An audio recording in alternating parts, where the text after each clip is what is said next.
Hi y'all, I'm Allison. Welcome to the Mighty BJ. Today we're going to use this Fineline resist pen to do our winter scene. Now this is hyperallergenic liquid latex. And what you do is you mask off part of the page and then you can paint over it with your watercolors and then remove it when you're done and the page underneath will be left blank. So it's got an inch long applicator tip with a little metal piece to prevent clogs. And you can also take off that little cover. So everything comes apart in 3 little pieces, just like that. I found this at Hobby Lobby for $15.99.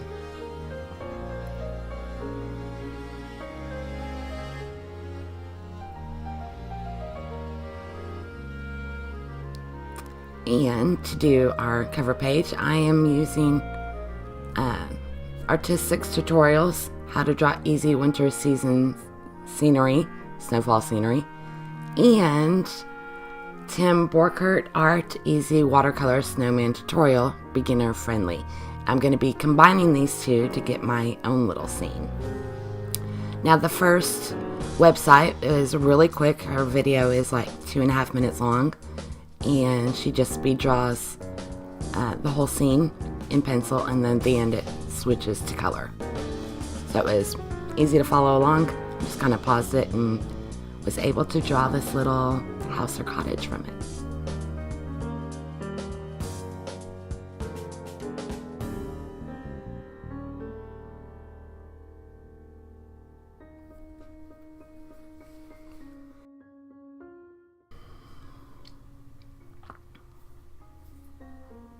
I'm hoping these pencil lines will be dark enough for y'all to be able to see them. I didn't want to draw them too darkly to where I wouldn't be able to paint over them, because while you can erase under the watercolor, it's really best to have just light pencil lines. Okay, so here's how our little masking thing works. You kind of dab it on the page and it comes out really easy, and it's easy to control the amount that's being released, so it didn't like gush out on me. You just kind of squeeze the bottle, and everywhere I put it, it will look like snow. And what's cool is you'll already see it. It goes on white, and as it dries, part of the video's missing. It turns green. So sorry if that other little part was missing. Now, Tim Borkert, his tutorial on the winter scene was really helpful with the sky and getting shading, and I love the snowman, how it turns out.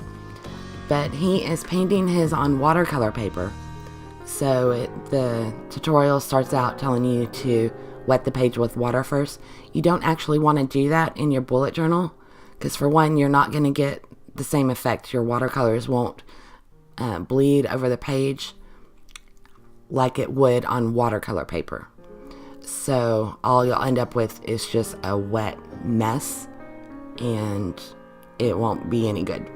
So what I do is I just use extra water to do that sky, and that'll give you how the watercolor will run. But it is safe to use watercolors in your bullet journal. I've put all of mine through the ringer with my watercolors and oversaturating pages, and yeah, but it's fun. I just really enjoy it. These are the Pentel water brushes, and you just kind of squeeze them to get the water out. Now what I'm doing here is I had a brown with a little bit of red for the fence, and when you saw me reaching up to the top of my palette again, I was adding some black into that brown just to have some variation between the fence and the tree. I wanted the tree a little bit darker. And for the branches, I'm getting more of the dark paint and using less water, and that'll give you a finer line with these water brush pens.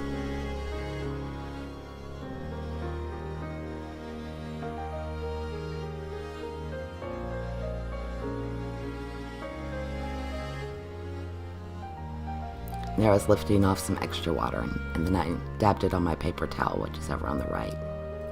So whenever you see my hand zip over to the right, I'm drying off my brush a little bit because it's gotten too wet, or I'm cleaning it between colors.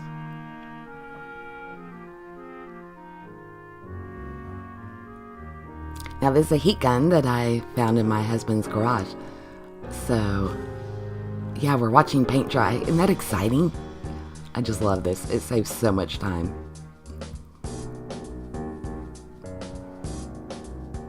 My husband's garage makes it sound like I don't have a garage. Our garage. My husband's heat gun. There we go. Okay, now for the house, I used the same brown that I had from the fence and the tree, but this time I pulled the red into it to give it a little bit of a reddish tint. And then I went straight up to the top just for a darker brown for the door. And that way I was able to get different shades of brown, even though I'm only working off of the same brown little color pod.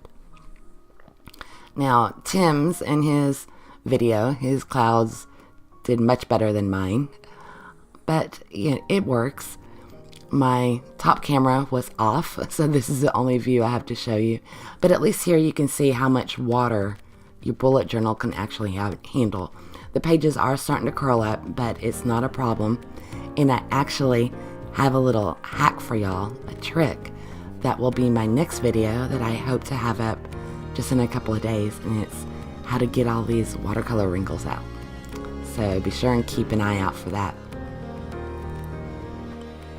Now here I'm just doing as Tim suggested in his videos. You start with your light colors and then you build your darker colors on top.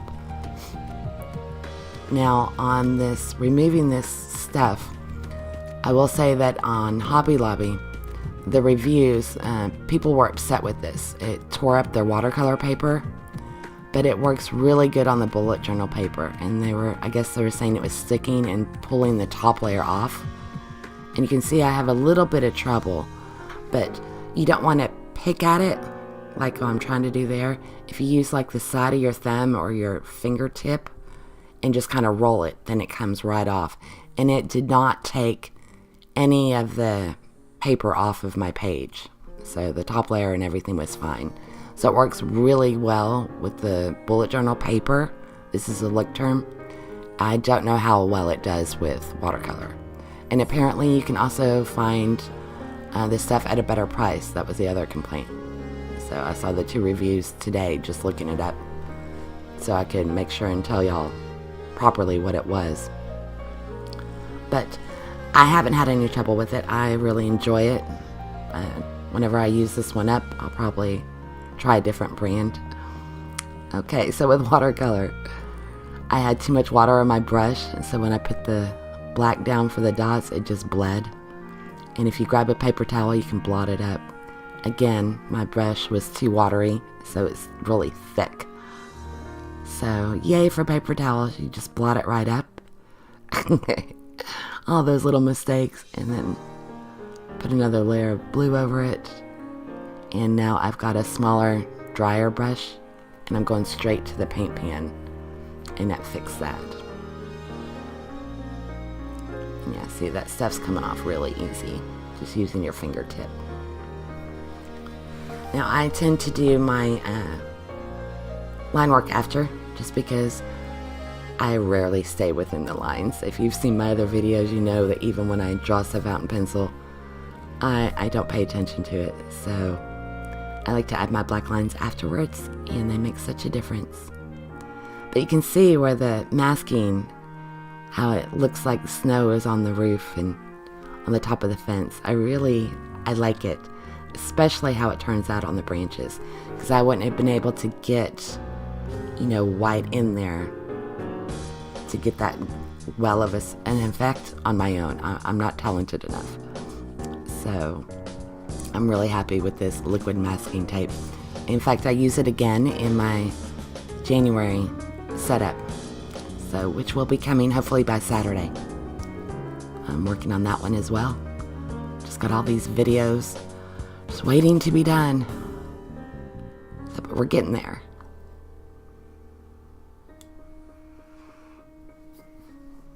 And the little snowman's so cute. I don't know what I was thinking with the smoke out of this chimney. Originally I had it drawn well and I changed it with the masking.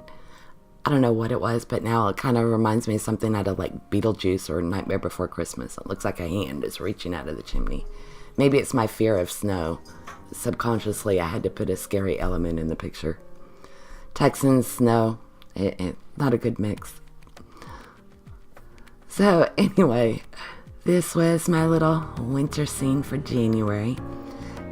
I will be doing Valentine's for February, but I haven't decided what I'm going to paint for my scene. So if there's anything y'all would like to see Valentine themed, put it down in the comments and I'll see what I can come up with. So thanks for watching, y'all. I'll check you next time. Bye.